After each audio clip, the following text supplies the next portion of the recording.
Okay, so good morning, bonjour. With that, let's begin. My name is James Milner. I am the professor of political science at Carleton University, and I have the real privilege of being the project director for LERRN, the Local Engagement Refugee Research Network.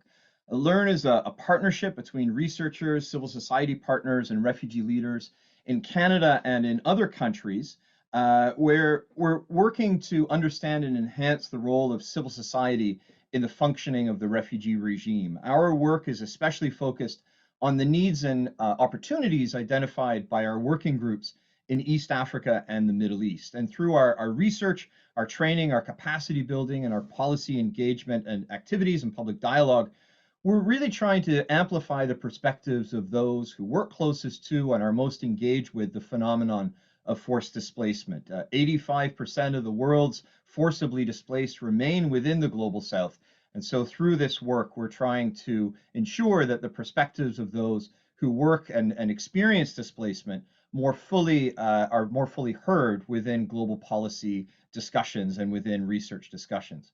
I'd like to begin by acknowledging that the land on which Carleton University is to be found and the land on which I reside is the unceded territory of the Algonquin Nation.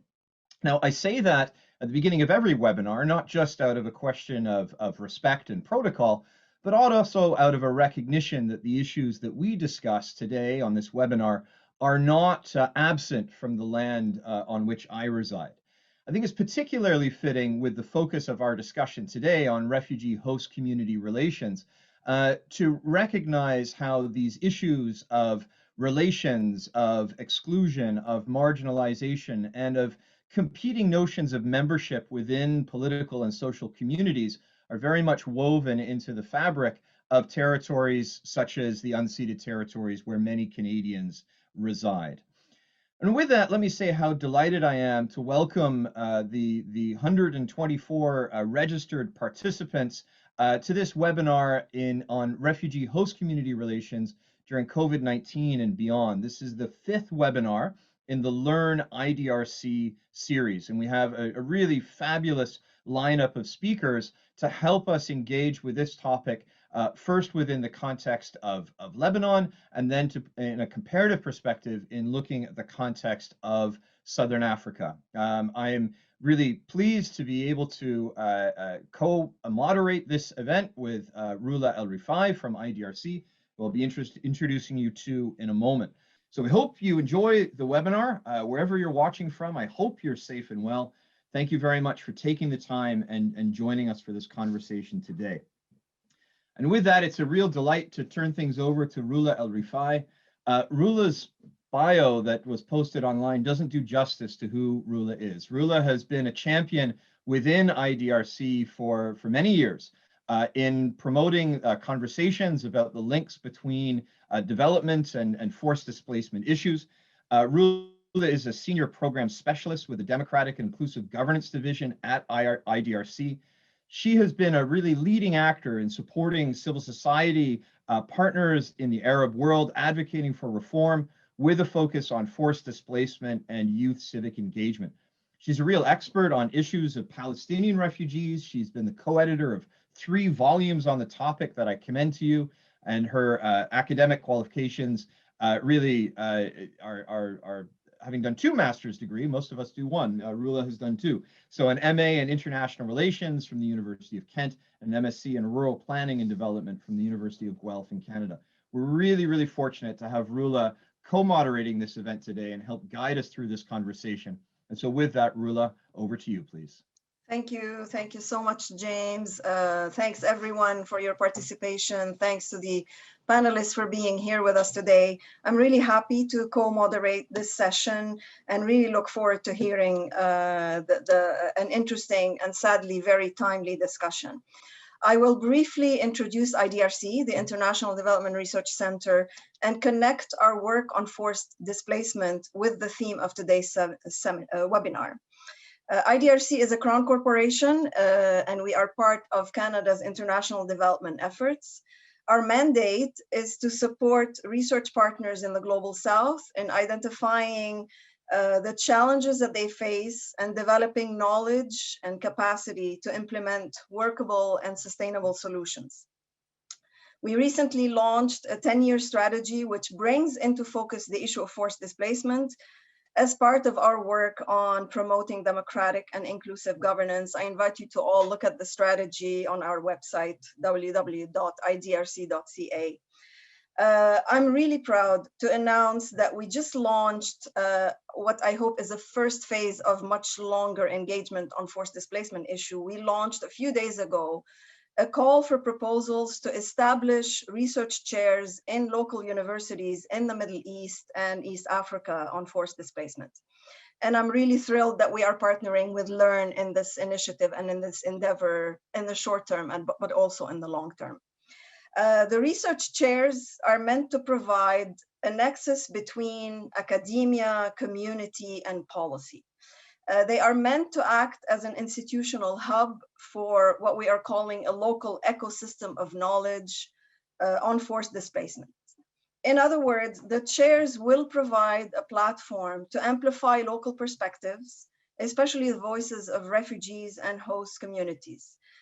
Take the lead in defining research agendas from the perspective of the Global South and promote localized solutions that influence not only local and national, but also global discourses and policies. They are also meant, the research chairs, to promote a strong connection between humanitarian and development approaches in contexts of displacement. And both these approaches, I believe, are very relevant to our topic today, refugee and host community relations in very challenging contexts of weak or failed governance, political instability, Lebanon being a very strong case in point, unfortunately. We will hear more from our panelists on Lebanon and Southern Africa context, but I would like to really stress a couple of framing points, some of which may seem pretty obvious. There is a strong role for research and knowledge generation to shed light on the complex identities and lived realities of refugees and host communities that must be used to inform solutions and policies at the local, national, and global level. There is a lot, much we don't know, and it's always really easy to generalize, especially when it comes to reflections about the more vulnerable populations. Promoting social stability between refugee and host communities is always an important goal, but it is especially critical in context of economic depression and extreme polarization that's happening in multiple contexts and globally. And it's at a time when it's so easy to scapegoat the other without that being based in facts. There is a need for long-term planning strategies that are inclusive and participatory to mitigate the negative impact of settlement for refugees, but for host communities as well, and the natural and the built environment that they share. It is critical to identify win-win solutions that do not waste the vast potential of refugees, that do not exacerbate inequalities locally, that capitalize on refugees' skills and capacity, and that promote local and national development. There must be a more efficient allocation of humanitarian resources that supports long-term development goals. And finally, governance of forced displacement must be, and I repeat, must be rights-based. National and legal frameworks must be adopted to promote refugee protection, right to asylum, access to basic human rights and services, and a guarantee of legal, economic, social, and security status in line with international legislation and standards. And this does include the principle of non-refoulement. With that framing that seems very general, I'm looking forward to hearing much more from our panelists on the realities on the ground. Thank you so much. Yeah, thank you so much, Rula. And I think those are really helpful framing comments. The way we're going to proceed with this webinar, instead of having longer presentations from panelists or papers presented, we're taking a more conversational approach. So there are two questions that we've posed to our speakers, and we're going to invite them to address these questions in turn. And the first, many of us are aware of the situation, the instances of tension between refugees and host community members in various parts of the world where we work. So we have a general understanding of the importance of the issue. And as our first speaker, Professor Lama Morad, mentioned on social media, this is such a regrettably timely topic that we're going to be looking at. But the first question that we have for all of our speakers is really to understand what are the factors, what shapes the relationship between refugees and host communities, and what are the challenges, but also, as Rula alluded to in her opening comments, what are the opportunities? And to start us in this conversation, I'm really delighted to have my colleague at Carleton University here in Ottawa, although she's sitting in Toronto, Professor Lama Morad, who joined us as an assistant professor at the Norman Paterson School of International Affairs at Carleton University in 2020, in the midst of the pandemic. She's previously held fellowships at the Perry World House at the University of Pennsylvania and with the Middle East Initiative at the Harvard Kennedy School of Government. Her work has been published both in academic and in public outlets, something called the Monkey Cage in the Washington Post, which I had to go and look up, which sounded particularly stimulating. So to begin us in this conversation, Lama, I give the floor to you. Lama, over to you, please. Thank you so much, James, and thank you, Rula, for those wonderful opening remarks. And I really look forward to hearing and learning from my fellow panelists. So this is a really wonderful opportunity, and I thank you all for making this happen. So I'll just want to start off by saying that, from a scholarly perspective, we know that there are at least, a number of factors that shape relations between refugees and host communities. And while, in brief remarks, we can't really make kind of an exhaustive list of these factors, and it's potentially impossible to do that, I've identified at least, 4 different sets of factors that I think are really important to keep in mind. The first is historical factors. And these relate to both the host state itself and its history with displacement, but also with the specific refugee population itself. And perhaps, and in the context of Lebanon and Syria, the sending state. And the second set of factors are political economy factors. And I think those are some of the factors we're going to be talking about a lot today. And these can be related to issues of local labor conditions, competition over resources. Those could be land in certain contexts, jobs in others, but also, and I think often very important in the context of refugee responses, aid distribution. The third is really the type of settlement. So whether refugees are kept in camp settings or live among host communities. And as we'll talk about in the context of Lebanon, we have refugee populations in both those different forms of settlement. And finally, the relative politicization of the refugee presence and the perceptions among hosts and refugee communities of the tensions and of the issues. So I think there are also these kind of what we would consider to be not like hard factors, but sort of softer factors, and that are more symbolic and political, but very powerful, I would say. And this would include dynamics, some of which Rula mentioned in her introduction, such as scapegoating, politics of exclusion, that really aim to reinforce these divisions among heightened contexts of anxiety. So before I sort of delve into some of these factors, obviously not all of them in the context of Lebanon, it's important to note, and I kind of want to be very clear, that even the categories of hosts and refugees need to be problematized a little bit. And they assume a sort of fixedness, right? And a necessary binary between these two. And in the context of Lebanon in particular, but in many other cases around the world, this is simply not the case. So for instance, in Lebanon, so-called hosts can often themselves be refugees. And the most significant example of this in Lebanon is definitely the case of Palestinian refugee communities that have hosted large numbers of refugees within their neighborhoods, within their camps. And this is true of both Palestinian refugees who've been displaced yet again from Syria, but also of Syrian refugees themselves. And again, this is not the only context, but I think the most sort of prominent one in the Lebanese case. And here there's really great work by Elena Firian-Kasmiye and Estella Carpi and others at the Refugee-Host Project that I think really shed light on this really important element of this discussion around host-refugee relations that I think is too often ignored.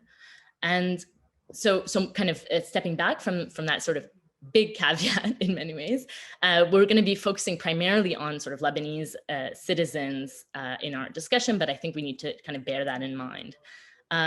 And then, so each of these factors that I outlined before, I think present their own sets of challenges as well as opportunities, right? So we can think of the ways in which they play out in both regards. I want to highlight just a few, just kind of in my opening remarks, of particular significance when discussing Lebanon and Syrian displacement. So the first is in terms of historical factors. There are a number of countervailing forces, I would say, and effects on this in Lebanon. So the first is that Lebanon obviously has a long history of exclusionary and discriminatory governance towards refugees, not least of which are Palestinian refugees who continue to be denied access to fundamental rights in the country and who are often physically and socially segregated across the country. So, we're talking about roughly 50% of Palestinian refugees today still living in official camps, and the majority of the other 50% living in neighborhoods adjacent to the camps and interacting more. But so there's a kind of a, Maya Mikdashi, I think, put this very, very well in a piece in 2017 when she said that in Lebanon, the Syrian refugee is never herself alone. She's always already refracted through the specter of Palestinian refugees. And so it's important, I think, even when talking about Syrian refugees, to always bear that historical relationship that Lebanon has with refugee governance more broadly. And of course, Syrians and Syria also have their own histories in Lebanon, both in terms of the Syrian occupation, as well as the long history of labor migration between from Syria to Lebanon. And in certain areas in the north and the Bekaa in particular, we have also histories of kinship and social ties. And all of these make the local conditions vary from area to area in Lebanon. And so they're important to consider at the macro level. And I think often these things are considered at the macro level, but I think they also are reflected in the local politics of different communities and the policies that we see and the practices of each community. So what I think is really important to highlight in this context is the historical dependence of the Lebanese economy on low-wage exploited Syrian labor and, of course, Palestinian labor. So I would argue, and I would go as far to say as the term that we often hear in Lebanon, and I think Lebanese people and Lebanon scholars are sick of it, is the so-called resilience of the Lebanese state and economy. And I would argue that that has been maintained in large part due to this exploitation. And I'm happy to talk about that. And so, kind of question this notion of resilience and resilience on the basis of what, right? But I think importantly, just to kind of wrap it up for these opening remarks, with the current economic and political crises, we are seeing this sort of precarious, if problematic, stability and sort of exploitation being shifting a little bit as the need for low-wage labor has diminished and the relative competition for that work has increased immensely. So in conjunction with the sort of changes in the actual economic context, we also have a heightened time of economic anxiety. And as Rula alluded to in her comments, really the scapegoating of refugees continues to be a really important part of the political arsenal of the political class. And we're seeing increased restrictions, curfews on Syrians, for instance, the amplifications of claims such that Palestinians and Syrians are, quote, doubly benefiting both from international aid and from subsidized goods, for instance. So there's been, social media chatter around the idea of not allowing Syrians or Palestinians to buy subsidized goods in Lebanese markets, for instance. But this is, problematic on many levels, but also ignores the fact that direct aid to refugees, particularly with massive cuts to UNRWA, has been incredibly limited over the years. And it's not really an accurate statement to say that there's sort of a double benefit there. But I just want to close on a very, maybe potentially optimistic note to talk about opportunities, is that these are not determinative factors, right? And that it's not, just the fact that we have sort of these structural conditions, it doesn't mean that moments of solidarity and a sort of shift in politics is not possible. And one of the kind of cases that I always come back to in my mind around this is from the October uprising in late 2019 in Lebanon, where in the first week of the uprising, there was a very unfortunate accident whereby 2 Syrian refugees and workers died in a fire that was actually started in the midst of protests. And rather than, ignoring or shying away from this tragedy, protesters, and I would highlight here, in particular, this was organized by a group of feminist activists in Lebanon, organized a vigil that highlighted the way in which the structural conditions that led these workers to find themselves living in, in housing that was not fit for them to live in, and effectively in an industrial area. They were fighting the same kinds of oppressive structures that they were out in the streets to protest. And the chant that I think is very emblematic of this solidaristic potential is, Basil barra barra lej in jua jua, which we heard often, and that roughly translates to Basil out and refugees in, right? Sort of a kind of embrace of the refugee population. And it refers to the notably xenophobic former Lebanese, he was the head of government, but now is no longer there. And he's like the head of the main party of the president, the Free Patriotic Movement, Gibran Bassil. So all of this to say that there are possibilities of finding connections and ties that kind of overcome the tensions and scapegoating rhetoric that we often see. Thank you very much, Lama. It's really helpful opening comments, and the way that you've structured it around these four drivers. There are 2 points that jump out at me. First is the notion that there isn't sort of a structurally determinant outcome that we see, that just because these 4 factors are present, that it doesn't necessarily mean that we have the outcomes that we observe. And that resonates with my work in East and West Africa as well. But what's also interesting is that these are not isolated drivers, that these are factors that can reinforce each other at very particular times. So to understand these as a set of interlinked factors, I think is really quite important. And with that, we are extremely fortunate to have with us Dr. Halil Gabara to be able to help provide the context from his experience within government and his current work in looking at these issues from his research and academic perspective. Halil is currently teaching economics at the Lebanese American University in Beirut, a very challenging place and a very challenging time to be teaching economics. And he's also a senior advisor at the Crisis Observatory at AUB, the American University in Beirut. But he brings with us this extraordinary experience of having worked within government on exactly these issues, because between February 2014 and February 2019, he was the Policy and International Affairs Advisor to the Minister of the Interior and Municipalities within the government of Lebanon. And he also served between 2010 and 2014 as the head of the Good Governance Unit at the Office of the Prime Minister. He was appointed in 2008 as by the Lebanese government as a member of the first supervisory commission of the election campaign. He's been the director of the Lebanese Transparency Association, or Transparency International chapter in Lebanon. He holds a PhD in political economy from Exeter University and has some real vision to be able to bring to these questions. And so it's a real pleasure, Halil, to give you 5 to 7 minutes to address this question about what are the factors that shape the relationships that we're discussing today. Halil, the floor is yours, please. Thank you, James, and thank you for this opportunity to discuss with these distinguished panelists this topic, actually. And I have always been enjoying Lama's work and readings, and I have to start by saying that I mostly agree with everything she just mentioned. But I want to put things a little bit. There is a nuance that we need to start with. The nuance that Lama mentioned it by passing, which is the relationship that exists between Lebanon and Syria.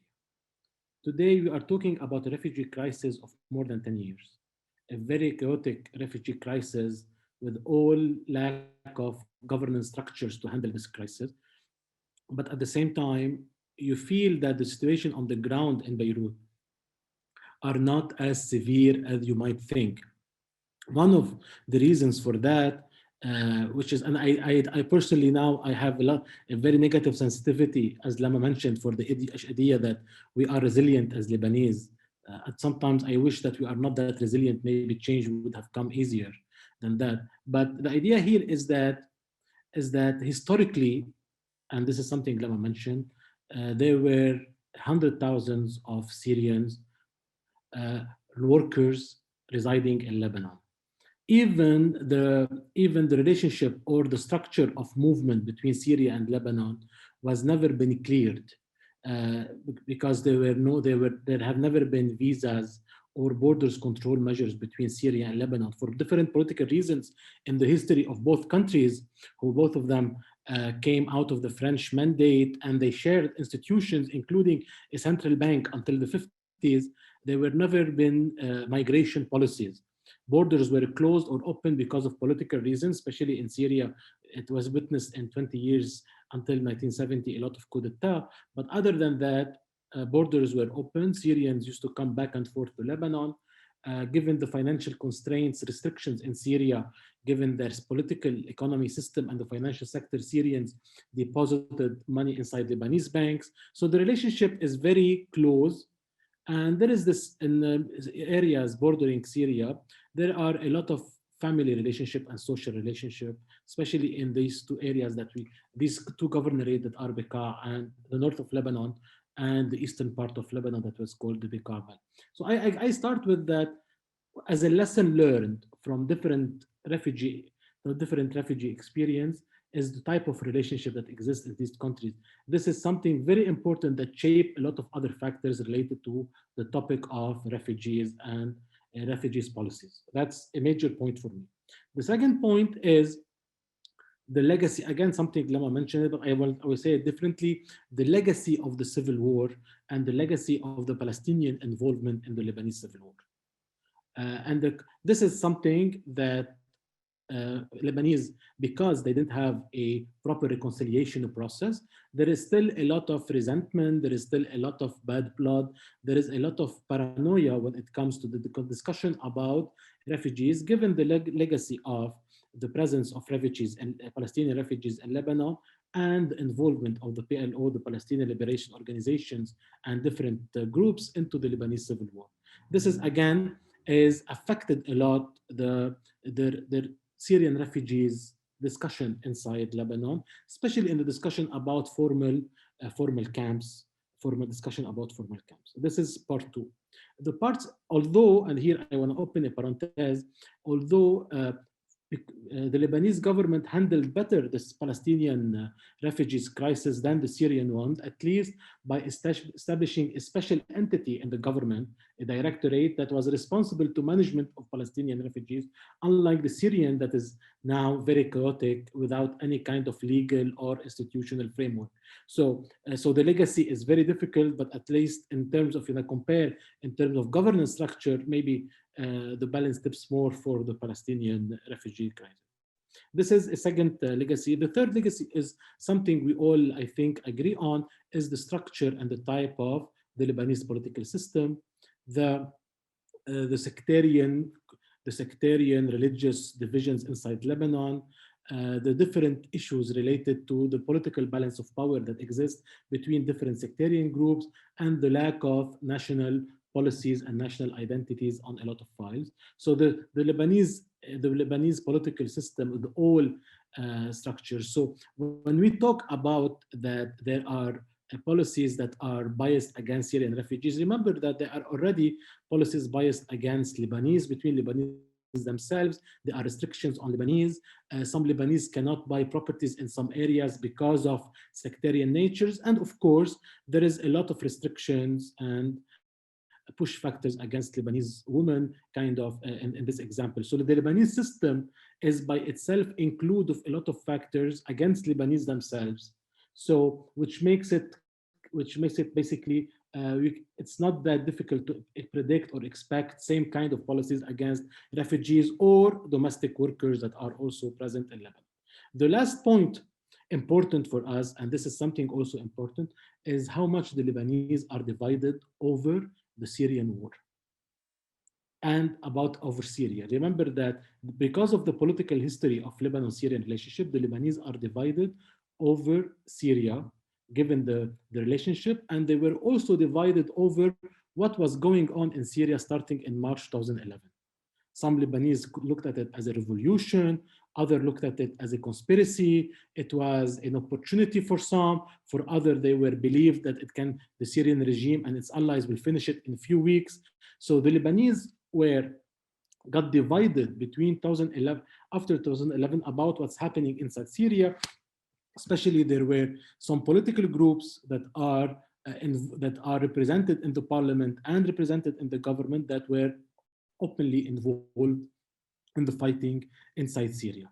And we have to remember that Syrian refugees, at the end of the day, were one of the spillovers of the Syrian war, of the Syrian crisis, like other kind of spillovers. But today, they have been managed, and we are left with the refugee crisis. So for me, these points are essential to understand the context that we are functioning in. Part to explain the resilience, as Lama mentioned, and at the same time to explain the divisions that exist regarding finding proper framework and solutions for the problems. Today, if you want to move very quickly, James, today there are two basically crises that gonna shape the response to the Syrian refugee crisis for the coming 2 years. The economic crisis inside Lebanon and the COVID-19, obviously, pandemic. If you want to talk about the Lebanese economic crisis, the Lebanese economic crisis is a financial crisis at the same time that also led to a banking crisis. And remember that there is a lot of Syrian capital and deposits inside the Lebanese bank. So the repercussion of the Lebanese economic crisis, ironically, is also against Syrians themselves. At the same time, basically, Syrians, given the shortened supply because of Caesar Act and others, they are importing on a daily basis the Lebanese inflation because they live on the smuggled essential products that's coming from Lebanon. So the Lebanese economic crisis, although it's affecting Lebanese, affecting the relationship between host communities, Lebanese and Syrians, but it also affecting the inside Syria. It has a major repercussions on Syria itself, especially that a lot of the essential products that Lebanon is subsidizing today for Lebanese, they are not only also bought by Syrian refugees living in Lebanon, but some, to more than 30% of them, they are being smuggled inside Syria. And it shows you again how interlinked the both situations they exist. So here is the question that exists today. One of the things I think we are all at this panel, we can agree on, is that Syrian refugees, they never really competed in the formal Lebanese labor market. They mostly competed in the informal market. So they competed with lower wage rural Lebanese, plus Palestinian refugees and all other of migrant workers, Egyptians and others. So in terms of labor, they didn't really, for the past 10 years, they didn't really compete with the formal Lebanese labor market. But today, because of the economic crisis, the Lebanese market labor economy is moving more and more to become more informal because of the collapse of the banking sector and all of the formal institutions. So this is where it becomes difficult, where competition is increasing between Syria and Lebanon. So today, the economic crisis is a push factor because Syrians receive salaries in Lebanese lira, that the exchange rate deteriorated. At the same time, the Syrian currency deteriorated, so the money transferred to Syria is also decreasing. But at the same time, there are no opportunities inside Syria for that. So if you want to, let me say, is that at the same time, the Lebanese political elite, given all of the inability to agree, and I think it has been mentioned a lot that the policy in Lebanon is not to have a policy, and there is a lot of ambiguities in terms of governance structures. We all know about that, but they followed now, and Lebanese political elite mastered it, what we call it basically refugees rentierism. They do it on everything, which is basically they try to exploit the concept of refugees to bring more financial support. Today, and this is where I'm gonna say, and I'm gonna hopefully in the second round we'll be able to all reflect on it. Today, most of the remaining foreign inflows in foreign currency entering Lebanon after the Lebanese crisis and the default of Lebanon on its international Eurobonds, international debt obligations, is humanitarian support coming to Lebanese and coming to the Syrians. So most of the remaining foreign, and Lebanon is a country that dependent on imports, which means depend on foreign currency, especially dollars, with a huge deficit in the trade balance. So this is where I'm saying it, that this Lebanese political elite and the Lebanese leaders are stuck between a rock and a hard place. At the same time, they have to keep this populism against refugees and blaming the refugees for some of the hardship that the Lebanese are facing, as Lama mentioned. But at the same time, they need what is left money coming in order to keep a little bit, to recompensate a little bit of the depleted foreign reserves. And there was this instance recently, and here I'm gonna give you a detail. The Lebanese central bank tried in the past weeks to convince international donors, especially the ones supporting refugees in Lebanon, that they will take the dollars of foreign currency and give them Lebanese lira in order to keep some of their currency for themselves. It is that important now for Lebanon, the money coming for a humanitarian. So the political elite cannot go and say, as Lama mentioned, that we want Syrians to stay and we want the money to remain. So but they are in this kind of situation. They need to keep this populism, especially next year we have parliamentary elections, and at the same time they need the money. At the same time, in the same exact context, the Syrian regime is in the same situation. At one point, they need to start discussing return of Syrian refugees to enforce normalization of the regime itself, but at the same time, they cannot afford to have Syrian refugees back, given the economic hardship inside Syria, the lack of resources, the lack of infrastructure, and the costly of rehabilitation. But at the same time, they need to say we are opening our hands for Syrians to come back because they want to engage officially. And we saw the Russian initiative, we saw the attempts by Lebanese Minister of Social Affairs to go to Syria more than once, the last conference on refugees that was organized in Damascus last year, we saw all of that. But at the same time, the regime doesn't want the refugees because it cannot afford basically to welcome them back and to rehabilitate their areas. But at the same time, they need to keep it because it's an opportunity for normalization. So both, and this is the sad part of the story, I think right now, is both Syria and Lebanon are in a very difficult, both of them, positions where they are not able to move neither backwards nor to a push factor, not basically to accommodate with the situation. So they are both stuck in the same place, unable to come up with policy. And I am expecting that this lack of no policy, the no policy will remain for the foreseen future on that. Thank you very much, Khalil. You know, it's an extremely helpful insight that you provided. And again, it's amazing how that resonates as you were talking, how much it reminds me of the context of Kenya in the 1990s, where they abdicated responsibility for refugees to international actors in the context of structural adjustment, benefited from humanitarian funding coming into Kenya, propping up the economy. But how it was only after 20 years that they realized that this policy of abdicating responsibility to international actors wasn't sustainable, and how Kenya's approach to refugees has changed as the government has become much more involved. And your contrast of the response to Palestinians versus Syrians is very helpful, and this consequence of the policy of no policy.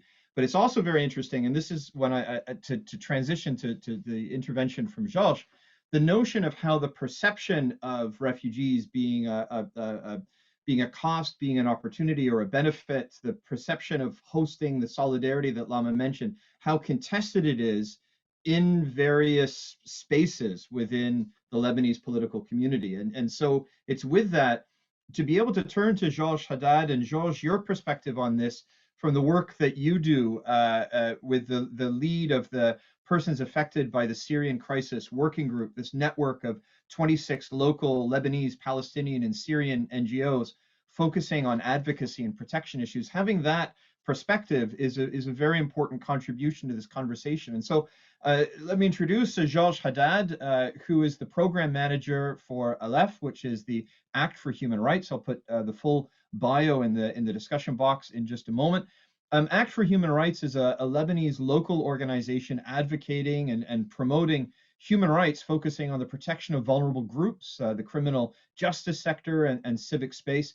And the perspective that he brings, as I mentioned, is very much as lead of this working group of a network of 26 local national NGOs, a perspective that's often absent in these discussions. So Georges, let me welcome you to the conversation. Georges, you have the floor, please. Thank you, James. Very happy to be here first, and very happy to have heard. I mean, Lama and Khalil. I mean, I think we share many of the same points, and of course, I'm going to be repeating some of the stuff that it was already discussed. So, I mean, sadly, what I'm going to say will not be very optimistic, And in some cases, it might be a bit alarming as well.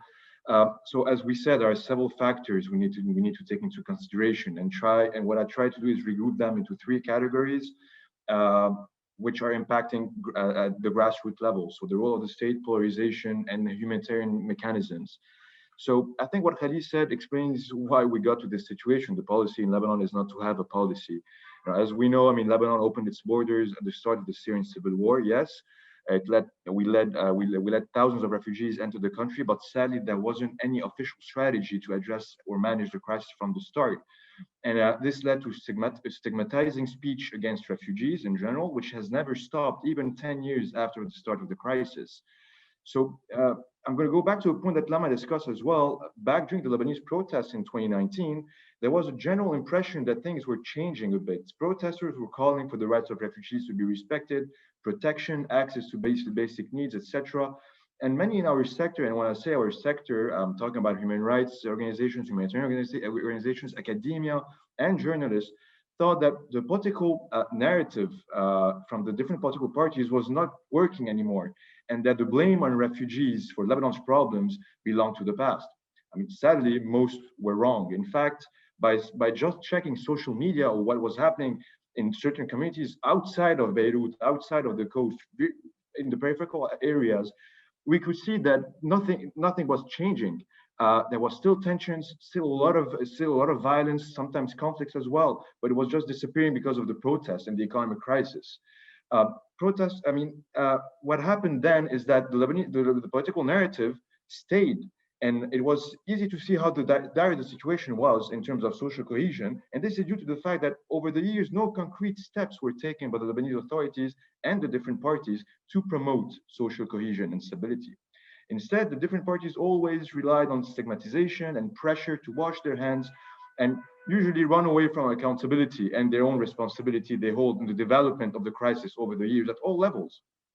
And the political narrative is so irresponsible that it is putting people's lives at stake. And this is what we're saying. I mean, I'm not talking only about protection of Syrian refugees or Palestinian refugees, but also the Lebanese vulnerable host communities, who in the end sometimes take the matter in their own hands. And this is where I want to transition to the point on polarization. Tensions have been increasing, and in an alarming way all across the country. From forced evictions to threats to violence and discrimination, we're constantly documenting events through which violence is rising between Lebanese and refugees, but also between Lebanese and civil society organizations sometimes, of course, related to humanitarian support.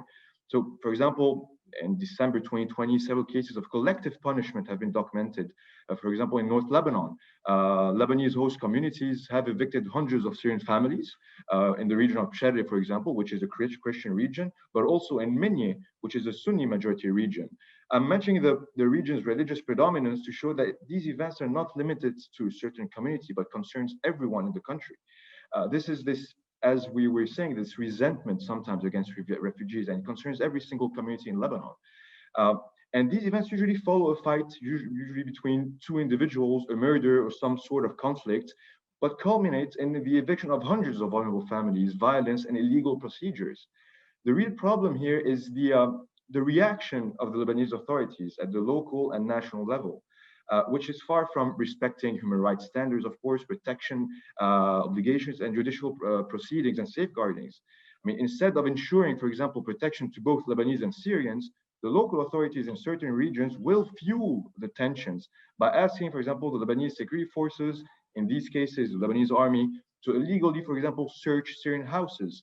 They will not, for example, the local authorities will not, for example, put a halt to the behavior of local communities who are themselves evicting refugees and pushing them out of certain regions. So the reason behind this is, I mean, there are many, but one of them is that employees of certain municipalities are usually related to people in the area. So there's a lot of clientelism and nepotism in the game. So this helps usually fuel this narrative, this anti-refugee narrative. Further, it is impossible to expect local communities or random Lebanese family to calm things down themselves. This needs to come from the top. This is about governance. At the moment, protection is not guaranteed while the rule of law is not upheld. This is setting a series of precedents, and it is very concerning. I mean, not only for refugees, but the Lebanese society as a whole. I mean, over the past few years, civic space has been shrinking more and more. A crackdown against refugees, human rights defenders, activists has increased, while the rule of law accountability and transparency are far from being ensured. So it's a mix of different things that are happening on the ground. Plus, COVID-19 is not helping. Polarization is not only about violence or evictions, it touches society at every level. For example, access to the COVID-19 vaccine has been a huge source of tensions as well. There have been calls from political parties representatives to vaccinate Lebanese first, for example. And then we could, start vaccinating refugees. I mean, first, this defeats the purpose of a vaccination campaign, of course, because in the end, the virus will always continue to spread. The second, it shows to what extent the political parties are ready to manipulate the narrative and to scapegoat refugees, even in a time of a pandemic, and act as they were trying to take care of the Lebanese society, which they clearly have failed to do so for the past 30 years. And this is where I'm jumping to my last point, in terms of the limits of the humanitarian mechanisms we have in the country and how the sector operates in general. So we have hundreds of NGOs operating on a daily basis all across the country. We have dozens of donors funding various programs, but vulnerability and poverty numbers are still increasing. It's been steady for the past few years within refugees and the Lebanese community. So there's clearly something wrong. I mean, in programming and designing of projects and how and who we're talking with. So the humanitarian sector has set up so many mechanisms and processes, such as working groups, task forces, high-level events, and meetings. We're drowning in this, but we fail to see tangible results on the ground. For example, whenever refugees are evicted from a certain region, gathering information and coordinating to make sure these refugees are being taken care of is really chaotic. We don't have any sense or any information coming from the ground. It's really chaotic. So it is very difficult to know who has been able to receive support, if any. And most of the times, all these refugees or people facing violence rely on their relatives to come and support them, open the doors in other regions. So instead of coming up with more and more mechanisms, indicators, and programs that do not really address the most basic needs of the people on the ground, it is time, I think, after 10 years of conflict in Syria and 70 years of refugee crisis regarding Palestinians, to finally understand that adding layers of programmatic bureaucracy, which is in reality an illusion of coordination, is just a waste of people's time and the efforts, which is leading to program fatigue. And this is what we've been saying for the past few years. And I think the latest Brussels conference is also a very clear result of this. Is that there are less pledges, people were less interested in taking part of it, and it's pretty much clear to me. And I think what we need to focus on, and this is, I mean, my last sentence for now, what we need to focus on is policy barriers, legal documentation, and responsibility sharing, instead of doing the same mistakes over and over again. Thank you. Thank you very much, Josh. That's the most quotable quote, this illusion of coordination and adding all of these layers of bureaucracy as a false security blanket. And it will lead us into the second part of the conversation in terms of what can be done about this. But we're really fortunate to then take these three very powerful interventions on the situation in Lebanon. And one of the conversations that we've been having in preparation for this webinar, and I've been alluding to it with my references to Kenya, for example, is that as problematic as these dynamics are in the context of Lebanon, they're regrettably emblematic of a pattern that we see reproducing itself in other parts of the world. And so we're extremely fortunate to have with us Jennifer Kanji to share the perspective of these kinds of questions and dynamics from the context of Southern Africa. Jennifer is the research officer on the LERRN-IDRC initiative on localizing knowledge production on forced displacement. We'll have a webinar on this later in the series that I'll announce at the end of today's webinar. She's in the very final stages of her PhD in global governance at the Balsillie School of International Affairs at the University of Waterloo in Waterloo, Canada, where her research focuses on refugee governance and experiences in South Africa. But Jennifer brings not only her academic interest in these questions, but a very practical experience as well, having worked within these illusions of coordination in the context of Southern Africa, having spent several years working with UNHCR in Southern Africa, working on many of these very issues. So with that, I'll invite Jennifer in just a moment, but to attendees who are with us, we'll have a second round of conversation about practical responses. I will then be opening the floor to questions. So if you have questions that you'd like included in the second half hour and the last half hour of the webinar, please put them in the Q&A box as soon as you can. So with that, Jennifer, I'm really delighted and really pleased to give you the floor to share the perspective from Southern Africa. Jennifer, over to you, please. Thank you so much, James. Let me first acknowledge all the thoughtful reactions from my fellow panelists. Each of their insights provide incredibly valuable lessons, and particularly now in the context of COVID-19, where the stresses and strains of the pandemic and their coming public health prevention measures, although necessary, have only heightened existing challenges. To take a turn to another region of the world, as James mentioned, I think there are valuable lessons we can learn from Southern Africa, and in particular, the South Africa experience. And in exploring the factors that shape refugee and host community relations, there are really three key points I would like to focus my intervention on. First, I want to situate the conversation in the South African historical context. And second, take a look at the triple threat of poverty, unemployment, and inequality.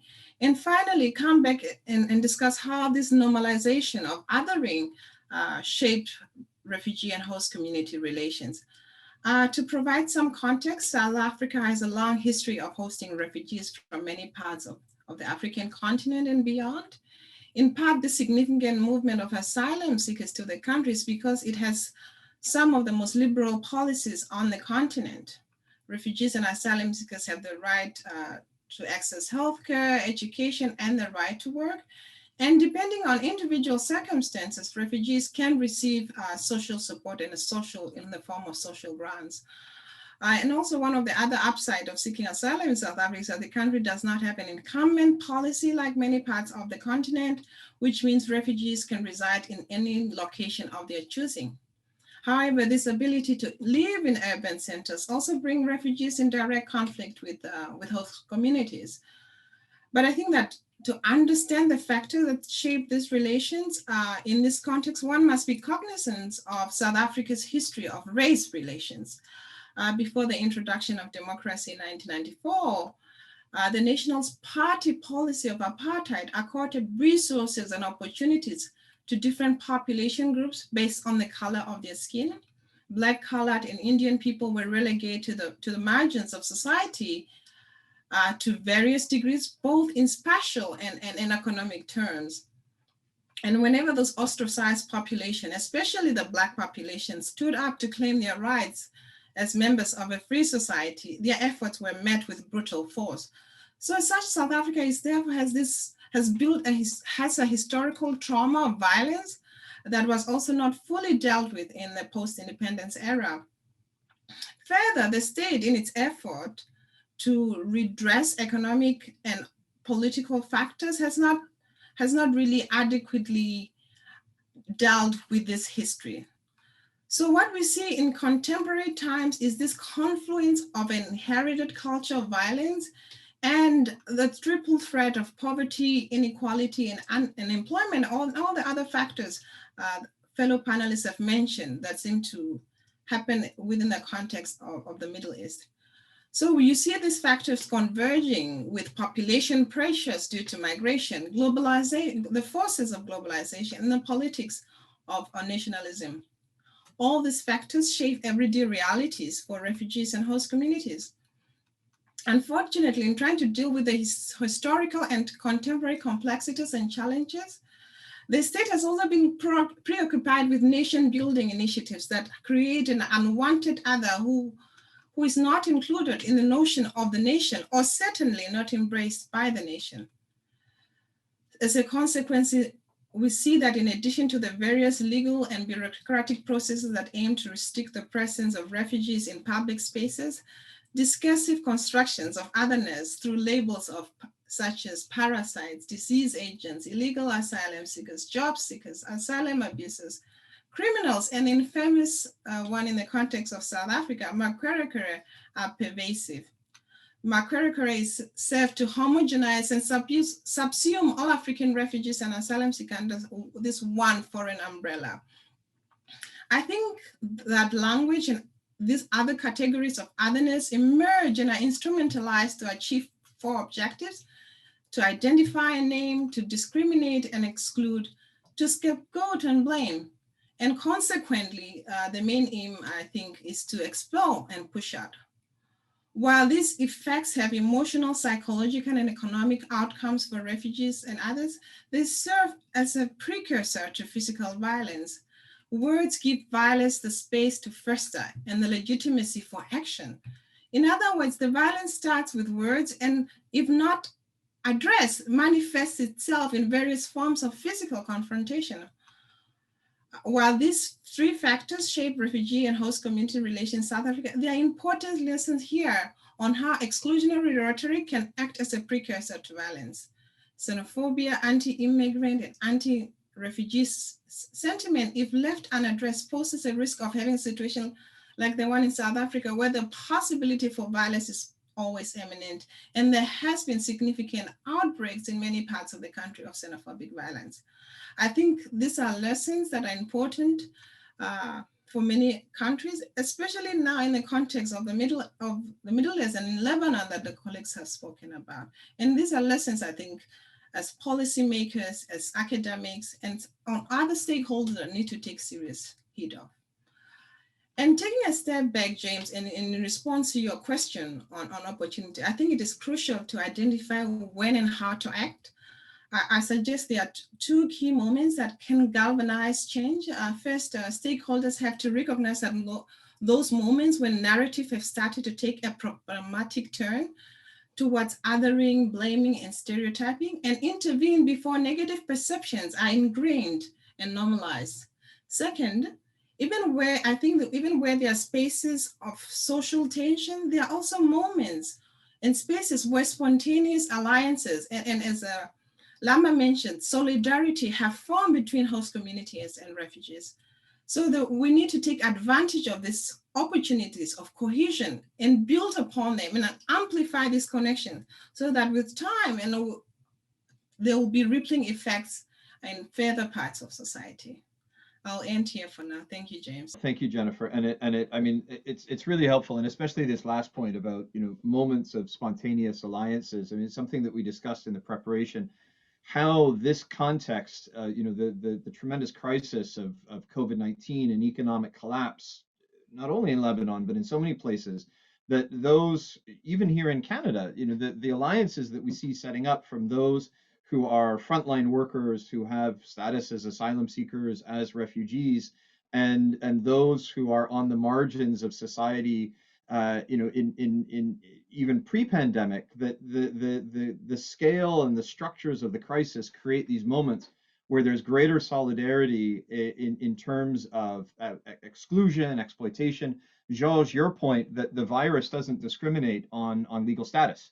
And so the question of how those, you know, those moments of solidarity can be identified leads us to the second question of what are the options for practical rights-based responses that benefit refugees and host communities? What are the lessons that can guide us? Rula, do you want to take us through moderating this 15 minutes of the discussion before we turn to the Q&A box? Rula, over to you.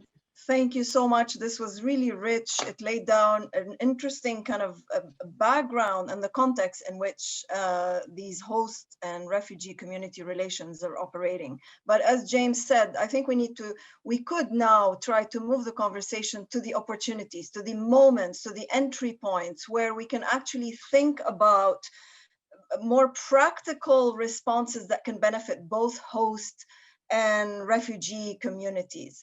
I'm gonna start with Georges, because Georges, you made a very interesting point about, okay, in the midst of all this incredibly depressing pictures and context in Lebanon, maybe the only way to do work right now is to focus on legal status, maybe legal registration issues, legal framing, as well as promote burden sharing.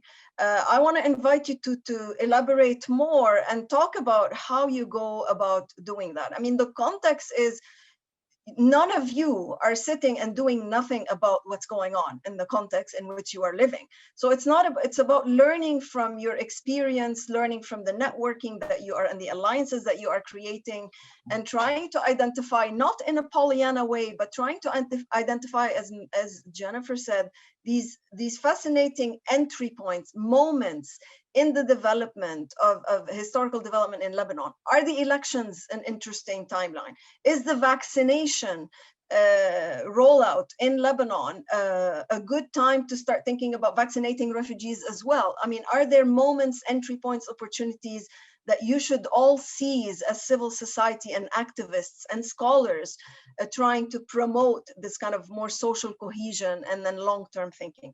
George, I'll start with you. Yeah, I mean, first in terms of regarding the vaccine, I think, we need to be smart. The Lebanese authorities, the Lebanese state doesn't have the means, the resources to do this alone. And this is why the private sector is stepping in at the moment. And we know that the private sector is linked to a lot of political parties and the political establishment. But still, I mean, we need this. They have the resources to do this. But again, what we're doing at the moment is that there's a very tiny minority part of refugees who are registered, for example, to the vaccine. They don't have access to information. They don't have access to anything. I'm not asking to vaccinate all refugees at the same time with Lebanese at the same time. It's not going to happen. Let's start by age groups. Let's finish with Lebanese and refugees that are 75 plus. Then let's go to refugees and Lebanese that are 65 and plus. It's not about starting with all the Lebanese because they have the means to register on the platform. Then let's sensitize with refugees and help them and support them to register. It's an obligation, because in the end, old people and sick people who are 65 and plus within the refugee communities are going to die. That's the only explanation we have. And we're seeing this. I think it's 3 or 4 times the numbers. There are 3 or 4 times refugees who are dying from the Covid-19 virus in Lebanon than the Lebanese people. So that is a very big problem. In terms of legal registration and documentation, it's not an easy subject, of course. But what happened is that in 2015, the Lebanese state stopped the UNHCR from registering more refugees under their care, for example. And since then, we have seen 6 years of increased poverty, increased vulnerability, and we're always saying that, yeah, the refugees are stealing the Lebanese jobs, or they're receiving more care, more support, which is not totally true, as we've discussed just before. The importance in that is, if refugees want to, for example, get resettlement, if they want to be able to I don't know, receive some support from international organizations or local organizations, they won't be able to do so because they're not registered. So they're forced to try to find ways to cope in stealing, for example, in a certain region, a job that would usually go to a Lebanese person. And this is creating tensions. They have to find a way. They have children to feed. And this shouldn't be that problematic. I mean, the UNHCR has the means, INGOs have the means to take care of more refugees, and they've been doing so for years. But just a part of just a small part that is not being taken care of. And this is something that a lot of people have been discussing about responsibility sharing, about pushing more, involving more local organizations. And we've been hearing this for years and years and years. It is crucial, but it's not changing. Local organizations, whether Lebanese, Syrian, or Palestinian, have developed networks at the grassroots level. They are in direct contact with the people concerned on the ground. They know the challenges very well, but most of the time they just put on the bench, except for very, very few. When it is about designing programs, collecting testimonies, or from the ground, of course, organizing, for example, high-level events, conferences, we usually see the same INGOs being there, the same experts who are usually foreigners as well, who don't really know what is happening, the real dynamics on the ground between Lebanese and refugees. So this doesn't make any sense anymore after 10 years, and we've been calling for this. Not only myself, other people, but the majority of people have been calling for this. So just to give a small number, there is, I think, less than 8% or 6% of funding that is going to local NGOs, which is catastrophic. I mean, it doesn't make any sense anymore. We've had people, donors have had the time to understand the situation. They've read dozens, hundreds of reports, hundreds of research papers. So it is time for donors to put the right pressure on the Lebanese authorities to resume registrations, and finally open the door to these local organizations who have the know-how and do have the expertise after 70 years of crisis to deal with this situation. Of course, we don't mean that we're trying to push international support or international expats who can work in Lebanon outside of the country. We need their expertise. They know things that we don't know sometimes, but there needs to be some sort of balance. Okay, thanks, George. Yes, the localization agenda, are we only paying lip service to it, and how do we actually move it to make it more realistic and actually doable? Khalil, let me come to you. You talked about a policy of no policy. You laid out the very sad history of Syria-Lebanon relations, complicated, complex, makes it hard to move beyond. I just want to use the example of Lebanese. When there was this influx of Syrian refugees, they immediately moved to develop a policy on education and create a shift system. That didn't, if it were a policy of no policy, I think, so what is it that drives some of these things? Is it emergency situation? Is it a realization that there's a threshold that we shouldn't cross? And how do you move beyond all this horrid background and context of relations between Lebanon and Syria, history of Palestinian refugees? I know you're not advocating that it's too complex and we can't do anything about it, and the history prevents us from doing anything. So, I mean, how do you interpret the shift system, which relatively well managed, actually, even though now we have about 50 to 60% of Syrian students not joining, not in schools. So how do you place the opportunity, the moment, the potential to move beyond this background and history and context? To go back to your question, Rula, first I'm gonna be a little bit, I will disagree a little bit with you. Now, the recent reporting and analysis of the schooling mechanism were not that positive. There has been a lot of waste, a lot of embezzlement in this. There is a lot of question marks about over, billing. This is not the discussion today, but it's not anymore as positive as we would have hoped it would be. And at the same time, I will disagree a little bit with George by saying that, again, what I am trying to advocate, Trilla, I'm not trying to advocate to say nothing can be happened. What I'm trying to advocate is that anything that needs to happen, anything that needs to be advised or suggested, need to take into consideration the context that we are functioning in. Today, when I speak about vaccination, for example, vaccination is considered all over the world to be a public good. In Lebanon, there is no concept of public good. So my grandmother and my aunts, who are 70, 71 years old, Lebanese, since 1932 at least, they haven't yet received their vaccination, whereas their neighbors who are in their 30s, because they are politically connected, they receive their vaccination. So it's not really about, what I'm trying to say, and I repeated it more than once, and I'll get to your question, it's not about biasness against refugees per se, as much as is the context of the Lebanese system that create all this kind of biasness. And sometimes they don't differentiate between nationality over this type of biasness. This is a very important point I would like to keep on emphasizing on. Second, since the London conference, and this is something for the ones who have been following this for some time, since the famous London conference for refugees, if you remember the London conference, the minimum consensus that the Lebanese government was able to reach on is the idea, and I was part of this discussion, that how we can turn the refugee crisis to an opportunity to improve few sectors in Lebanon. One of them is public schooling.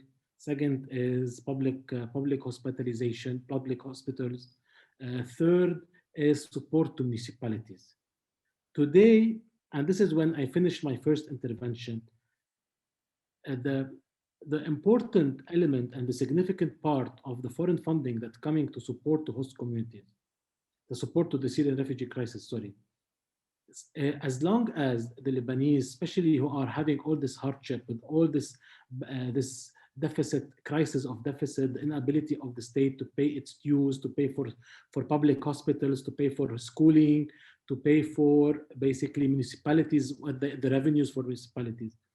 All kind of this support that goes directly to, as a budget support to public hospitals, public schooling, and municipalities is an opportunity not only to serve refugees, but also to serve local communities and to increase cohesion and to minimize all kinds of tensions that are being built up at a local level.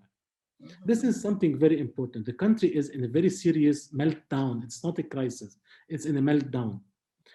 Municipalities are bankrupt, public hospitals are bankrupt, UNHCR and other organizations, they are still supporting a little bit of public hospitals and other health sectors.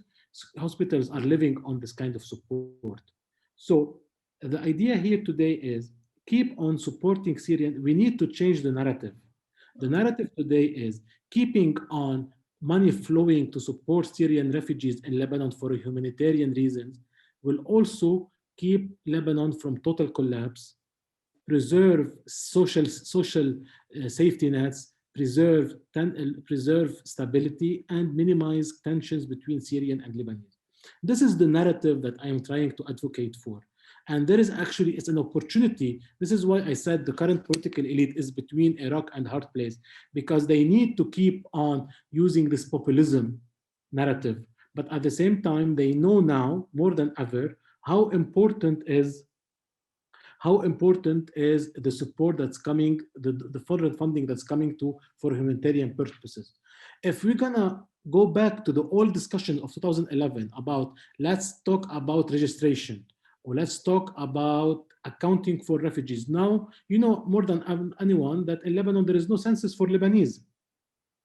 So it's not surprising when you don't have a real number of Syrian refugees or Palestinian refugees. We need to, today there's an opportunity to change a narrative that saying that basically it's time for the international humanitarian organization to stand up by Lebanon, to minimize the implications of the total meltdown of the Lebanese system, of the collapse of institutions, to channel some of this money for Syrian refugees to preserve these institutions that are being used, whether we like it or not, by refugees and by Lebanese population, like first healthcare centers, school hospitals in rural areas. I'm not talking here about established hospitals in urban centers, talking about these small hospitals scattered all over the country, public hospitals, stuff like that, municipalities, municipality services. Today, municipal policing all over Lebanon haven't been receiving their salaries for the past 1 year or 2 years because of a budget crisis.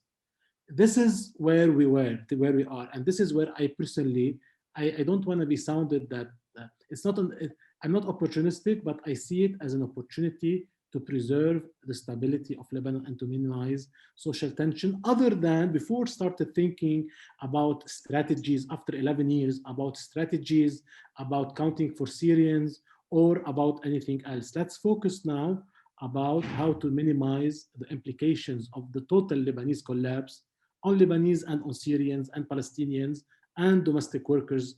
And you saw how this domestic workers, especially from Africa and other countries, how they are suffering a lot because of not only the pandemic, but also the Lebanese economic crisis and all of these problems. This is where I see the opportunity, Yura.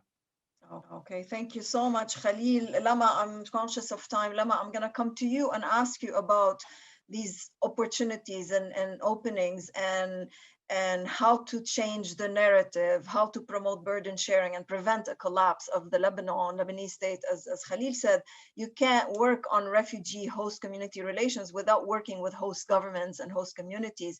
Can you come in on that in terms of what is the realm of the practical and the possible and the feasible in the context of Lebanon today?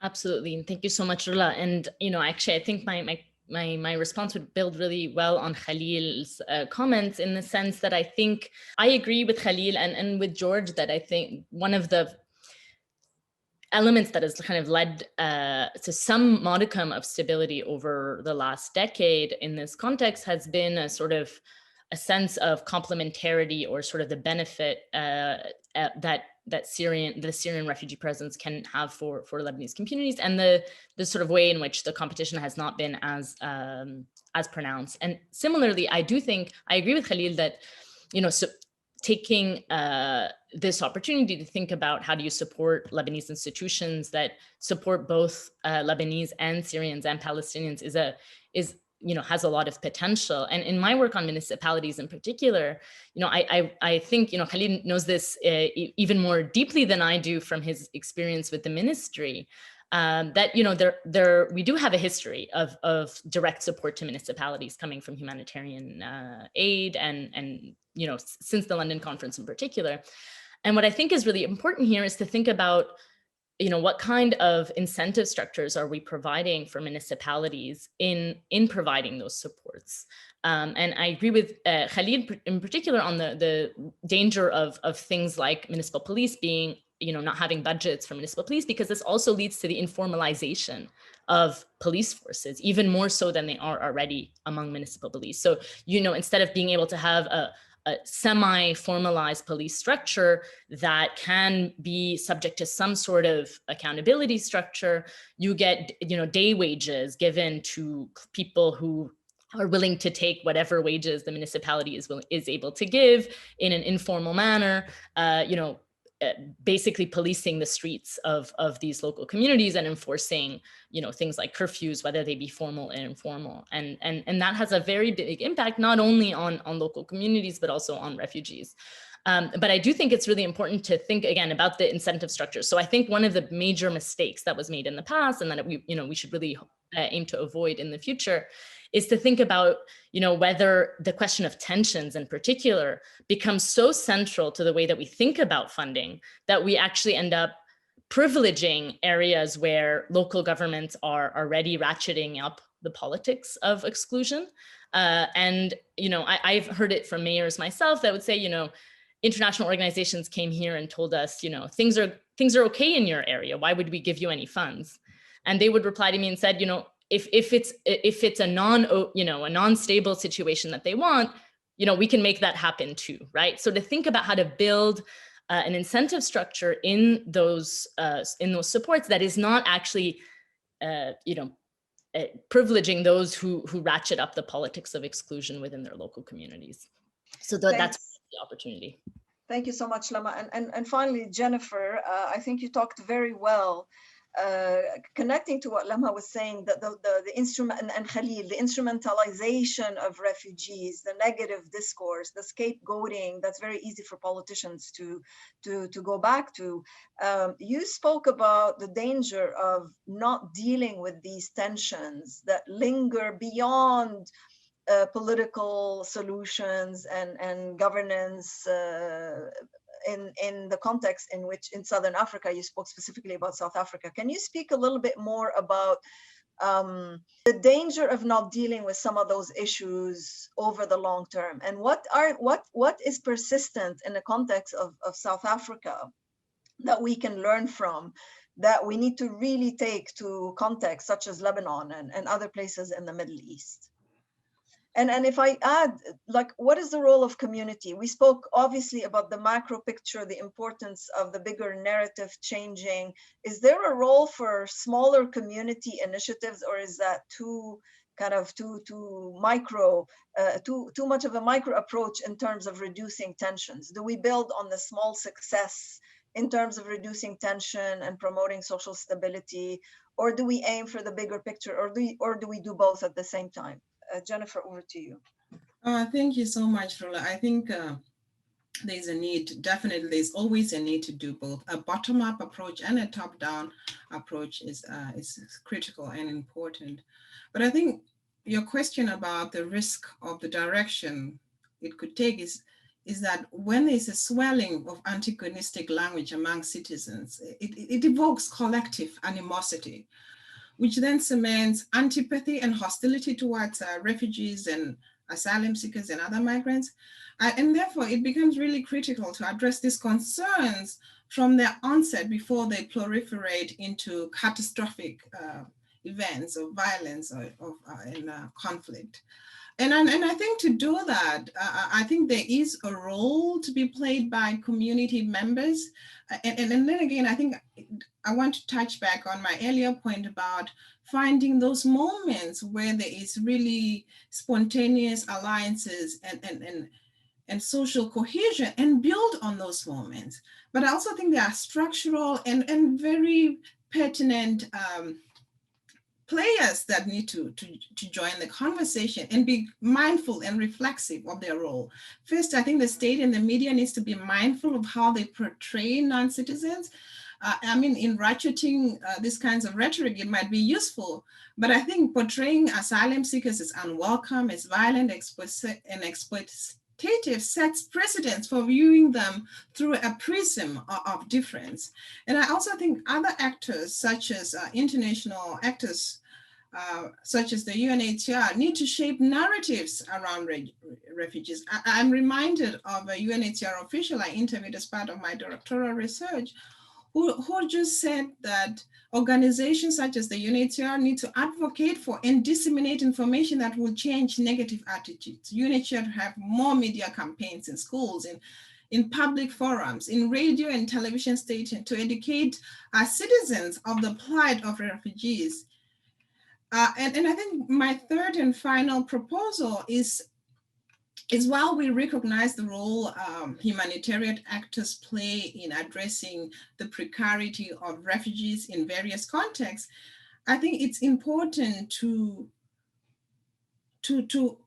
really address and create more opportunities for programming that moves beyond small-scale social cohesion efforts. While they're important, to engage developmental UN actors and others for a more holistic support to refugees and host communities. This initiative could be initiatives that facilitate conversation for collaborative business opportunities, provide counseling and mental health support to both refugees and host communities, and also engage the private sector in issues in areas of social programming and humanitarian assistance. I think a whole of society approach in mitigating tension and promoting social cohesion is the way to go. And I think there's also an important role that justice needs to play. Othering leads to the erosion of accountability for some and lack of protection for others. The state and justice forces in countries need to aggressively bring to justice perpetrators of violence and be vigilant and mindful and in finding individuals who serve as catalysts for violence in society. Thank you very much, Jennifer. I think, and that leads extremely well to the questions that we've been receiving in the Q&A box. And what I'm going to do is just give a sample of the questions that are there. And I'm going to give each panelist 30 seconds to say a final word in response to this. And Rula, I'm going to include you in this because I think you have something to say as a final word, and then I'll wrap things up with some thanks and a question of next steps. To begin with, Halil and George, if your connections are still there and strong, I want you to know that in the Q&A box, we received a message of solidarity from Peter Schauler. So Peter, who was the chair of the Immigration and Refugee Board here in Canada and established the Refugee Hub at the University of Ottawa, Peter sent a message of solidarity to you and to George, saying, don't stop fighting bureaucratic layers and keep doing the good work that you're doing. And I think many of us share that sense. There's something that's very important for me in the midst of the pandemic and being stuck in my basement and at the end of the academic term. You've all helped us realize that this is far from an academic question. This is an incredibly pressing and powerful question that needs to be not shied away from, both in Lebanon and in many other regions. The questions that we had in the Q&A box relate to, how well do actors have their finger on the pulse? And Jennifer, going to your point, to what extent do local actors know when these instances of violence are going to happen? I mean, are they spontaneous? Are they premeditated? Is there a sense that with better leadership that these instances of violence, the burning of camps, the things that we see in the news, are they preventable? There's a question also in terms of the role of history and whether the history of between Syria and Lebanon, for example, that many of you have been alluded to, is that a history that's used as a justification for certain scapegoating practices? To what extent is it real or constructed? Is it something that objectively functions? Georges, there's a very specific question for you on the question of leadership. There's a Human Rights Watch report that said that refugees might be reluctant to register for vaccinations for fear that if they register for vaccinations, that would put them on a list that could then be used for deportations. And so it's a question of whether there's trust in the authorities who would manage these lists. There's a question about what lessons can be learned from regional approaches and how these dynamics move across different places. And Jennifer, to your point as well, there was a question of whether the way that refugees are constructed by international humanitarian actors, and Jeff Crisp, who's on the call, if you don't follow him on Twitter, follow him on Twitter, and the number of times that he calls out the omnipresence of logos and fundraising campaigns, and how the image of refugees as victims is commodified for driving these humanitarian budgets, Khalil, that you made reference to. So how that narrative needs to change. So in the last 30 seconds for each of you to be able to say, where are the voices of leadership that can be empowered, that can escape this scapegoating, the politicization? It's very easy to come to the conclusion that it's all down to political will, and it's down to the need for leaders to be able to engage with these questions in a more evidentiary way. But given the contested nature of politics in a place like Lebanon, in a place like South Africa, and in a place like Canada, who are those voices of leadership? How can they be supported? And critically, is there a role for research and knowledge to support those voices that can contribute to that change in discourse that seems to be so fundamental to run through these questions? We're just at time for the event, but I would be remiss if I didn't give you each 30 seconds to reply to this question. Who are the voices of leadership? How can they be supported? What role does knowledge play in supporting all of this? Lama, you just nodded. So through your body language, Lama, I'm going to go first to you, and then Khalil. George, if you're still on the line, to you, then Jennifer, and finally Rula, to you before I close things up. So 30 seconds from each of you, please. You've just shown me, James, the dangers of being an active nodder on Zoom. But, in 30 seconds, I think the only thing that I can say to this is that, and I think this echoes some of what Khalil was saying earlier, is that for me, in understanding the context of the Syrian response in Lebanon, I've come out with a big kind of the broad conclusion that it has highlighted more so than it has actually produced the existing governance challenges in Lebanon broadly. And I think the question of trust here is really important. And I think, it's true that, the sort of top-down messages that we get from political leaders are very important in inflaming tension. It's not necessarily true that once things are inflamed, that leadership can sort of necessarily control it. And that varies definitely from area to area. And I think questions of local trust are really important, whether communities, trust their mayors and their municipal leaders and their local leaders, they're more broadly to, build good relations, right? So if there are tensions, whether, a local leader can actually mitigate and serve as a mediating role really depends on pre-existing trust among residents. And that, I think, unfortunately, is very weak in Lebanon. There's much more of a clientelistic relationship between, but much less one of trust. Again, that varies, of course, from region to region and from area to area, but I think this is an important thing to highlight that we can move forward on. Thank you very much, Lama. And I think these are some of the themes that will continue at your ISA panel at 11 o'clock, if anyone is going to be jumping over to that. So thank you, Lama. Khalil, over to you, please. It's impossible to answer all of these, James, in 30 seconds, but let me try to say very quickly few words. And if anyone is interested to continue this discussion in different contexts, I'm more than happy to be part of it. First, the history of Lebanon is a history of violence. Lebanon witnessed since the 19th century communal violence. But violence in Lebanon has always been organized. You don't have really disorganized violence at big scale. So one of the reasons why you have scattered incidents against refugees, especially in these days, is because violence in Lebanon is communal. And it's for political scientists, it's interesting discussion about this organized versus disorganized violence.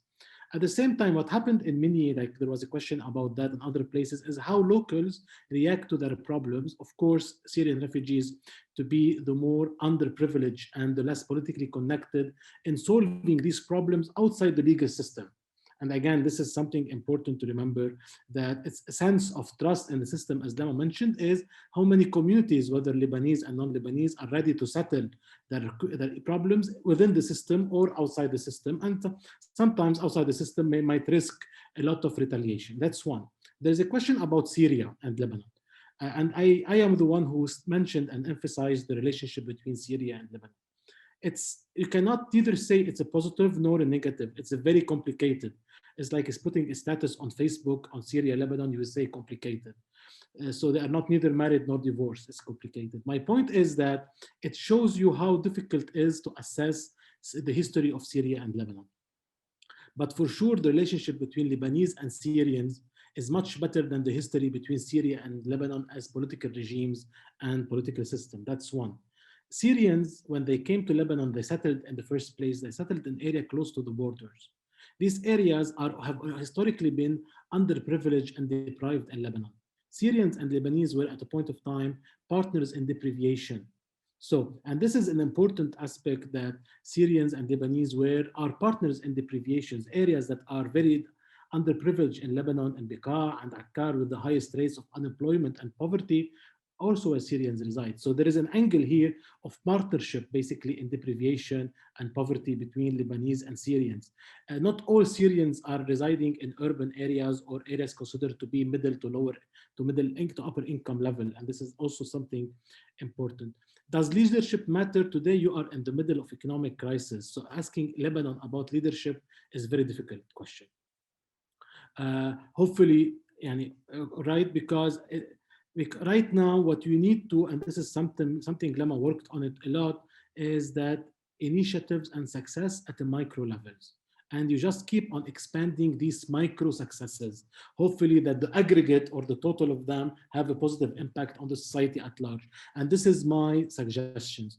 Initiatives at the local levels, local rural development programs, rural schemes of support to Lebanese and Syrians, local hospitals, local emergency centers. This is where you're gonna build these success stories.